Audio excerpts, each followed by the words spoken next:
Ini jadi apa nih? Ini gini. Ini tebing kita buat gorong-gorongnya. Oh itu. Ini kan kita gorong-gorong nanti. Kita gorong-gorong. Nanti kan terjebak selesai. Selesai terjebak baru kita lihat pasir. Kumpulkan pasir. Nanti kalau di anu lagi, selesai lagi dah? Tidak. Makanya di situ kita kunci di situ nanti. Oh, Jadi gitu. gorong-gorongnya lebih tinggi. Jadi kalau air pasang besar tidak masuk lagi selesai. Maka baru kita timbun, kita tarik pasir di sana menggunakan mesin. Itu semua di sini. Oh gitu. Caranya. Jadi ini hamparan pasir lah ya? Hamparan pasir. Jadi anak-anak bisa main di sini. Ini ide sendiri nih dah. Dia melibatkan konsultan atau tak ada? Kalau ide kita untuk Kajiannya udah ada. Kalau kajian memang itulah kita melibatkan konsultan, konsultan, hal-hal yang berkaitan sampah negatif yang dari laut sudah dipaparkan. Jadi ini banyak memang yang bisa dibangun lapangan pantai dan lain sebagainya. Ini masih lembek nih. Masih lembek. Tapi ini nanti akan kita blok menggunakan gorong-gorong. Makanya seperti pemecah gelombang di depan harus kita siapkan. Itu kan uji coba pemecah gelombang. Pas kita mulai tak nampak tak akan jadi dah. Ya. Jadi di batu ini yang kita buat ya, itu nanti kita blok. Kita blok pakai batu gelombang begini. Blok sini. Jadi kita bagi ada zona untuk anak-anak mandi, nanti kita layak dan lain sebagainya. Ini kan kalau air pasang kan cuma segini. Iya. Sini bab di dalam dah kalau pasang. Kalau sini tak, cuma segini. Jadi tempat pasir itu kita blok 100 meter persegi, siapkan menara pantaunya. Menara pantaunya kita siap nanti. Ini udah keras nih ya. Sudah keras, batu. Ini Udah pasir ya. Nah. Itu pasir. Itu Iya. Ya pula ya orang bisa main di sini. Ya. Di sini situ lagi ke situ. Oh situ kan pasir dah ya. Iya. Jadi kalau petang, itu kan nampak tuh Gunung Ledang, Gunung apa? Gunung Lima. Iya. Ini nanti jajarkan gerai di sini. Ada orang jualannya dah. Nah, di sana. Jadi orang tak perlu kesana lagi. Makanya di depan kita buat gazebo nanti kita boleh petik kita safety dulu keamanan. Sepatutnya ini kan kita nak selesaikan dulu ke depan. Tapi kita tengok dengan antusias menunggu, gagal pun tak bisa ya sudah. Mau tak mau kita buru apa dulu dapat. Ini kan tidak atap nih. Berarti atap lah. Atap menggunakan tak sirap. Nah jadi ini. Nah ini konsepnya gimana nih? Konsepnya ini kita blok nanti. Kita blok menggunakan kain bumbang.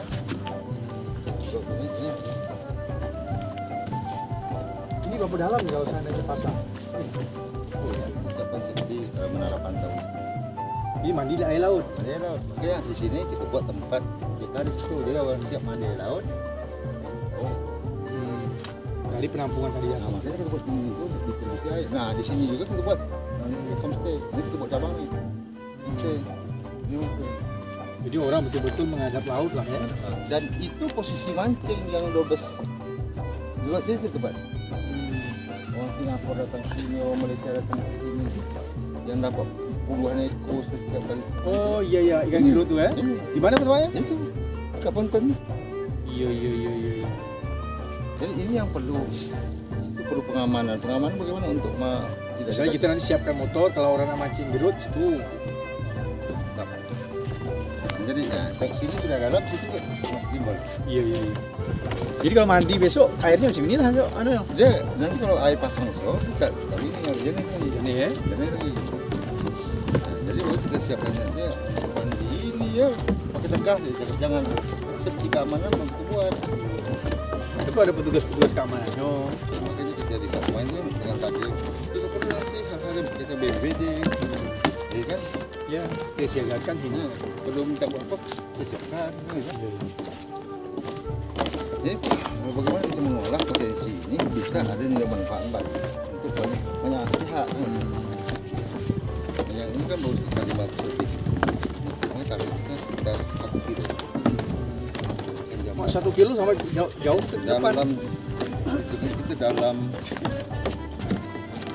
dalam 5 meter lebih.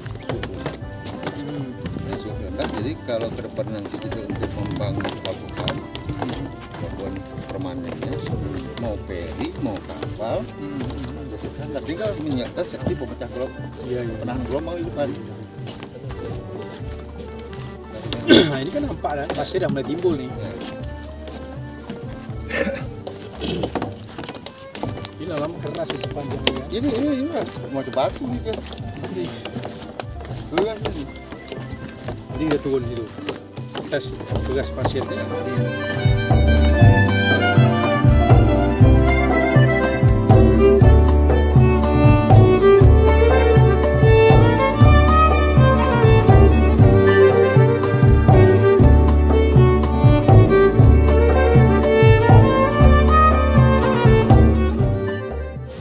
Tentunya pertama sekali kehadiran kita hari ini kita apresiasi lah dengan melihat kondisi lapangan. Tadi saya sudah keliling dan sudah diskusi panjang tentang konsep yang digagas oleh Pak Solihin dan kawan-kawan di Desa Muntai Barat ini, tepatnya di Pantai Raja Kecil. Ternyata ini adalah gagasan besar yang punya nilai histori dan tentunya ini menjadi sebuah kebanggaan kita sebagai anak daerah ini. Bahwa ada hari ini kepedulian dan inisiatif yang dilakukan oleh masyarakat kita, yang hari ini saya dapat kabar tadi ini belum ada spesial pun bantuan dari pemerintah, dan ini inisiatif masyarakat dalam bentuk investasi jangka panjang lah. Nah, kita tentunya sebagai wakil ketua DPRD Bengkalis dan juga anak Jati Banten, bangga saya dengan apa yang sudah dilakukan oleh kawan-kawan di sini. Dan tentunya ke depan ini akan menjadi sebuah perhatian khusus kita bagaimana mendorong agar pemerintah daerah, kemudian juga pemerintah provinsi untuk peduli dan bagaimana mendukung program ini baik dari sisi partisipasi dan edukasinya maupun dari sisi bagaimana membantu secara fisik.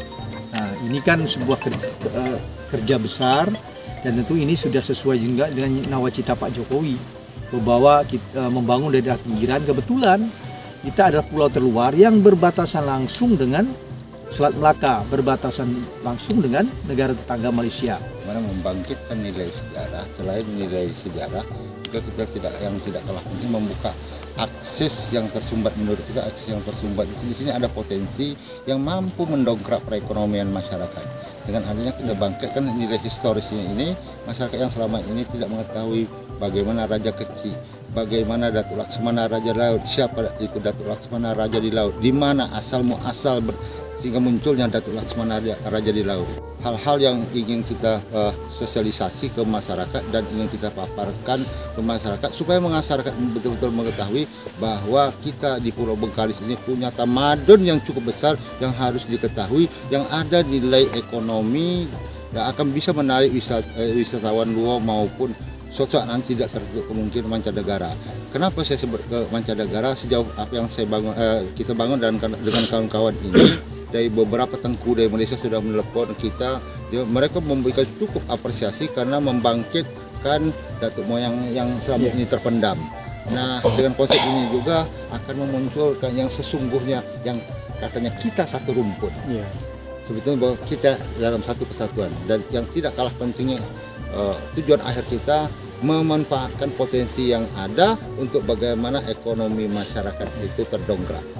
Bahwa di sini dulu pernah berdirinya pelabuhan, sehingga awal Bandar Bengkalis yang dipimpin oleh Cik Mas, ya, istri dari Deng Toagi itu, di sinilah adanya pelabuhan besar di Muntai. Nah, baru itu bergeser ke Sungai Bengkalis, baru itu bergeser ke Bukit Batu. Dan apa yang kita paparkan ini bisa kita pertanggungjawabkan karena kita punya catatan bukan menurut katanya. Nah, dalam hal ini memang bantuan pemerintah belumlah ada sebagaimana yang kita harapkan. Akan tetapi ada tidak banyak, sedikit ada bantuan swaklola, sedikit bantuan dalam sekitar 100 meter lebih itu ada bantuannya sedikit swaklola. Harapan kita dengan pemerintah daerah itu bagaimana sinergisitas dalam segala hal. Dalam segala hal mungkin kalau kita tidak bukan kewenangan kita di pusat di bagian laut ini, tapi sinergisitas dalam baik itu dari segi administrasi. Mungkin konsep yang kami buat nih sedikit, mungkin ada gagasan yang lebih besar yang bisa dikembangkan. Jadi sinergisitas sangat kita butuhkan. Nah, dengan adanya sinergisitas ini, nanti kita akan bagaimana pemerintah provinsi, pemerintah pusat terlibat dalam hal yang kita rencanakan ini. Tapi kalau kita tidak saling berganding bahu, bagaimana kita tidak akan kuat. Nah, yang terakhir yang tidak kalah pentingnya, ini kenapa menjadi target kita, karena kata Bung Karno, bangsa yang besar itu bangsa yang menghargai sejarah. Nah, ketika kita melupa sejarah, maka kita akan melupakan pelaku sejarah. Ketika kita melupakan pelaku sejarah, kita akan banyak jadi korbannya. Oleh karena itu, kita bangkitkan sejarah, kita buat sejarah baru. Bukan kita membangkit sejarah, menghilangkan sejarah, tapi kita bangkitkan sejarah, kita membuat sejarah baru. Itu harapan kita.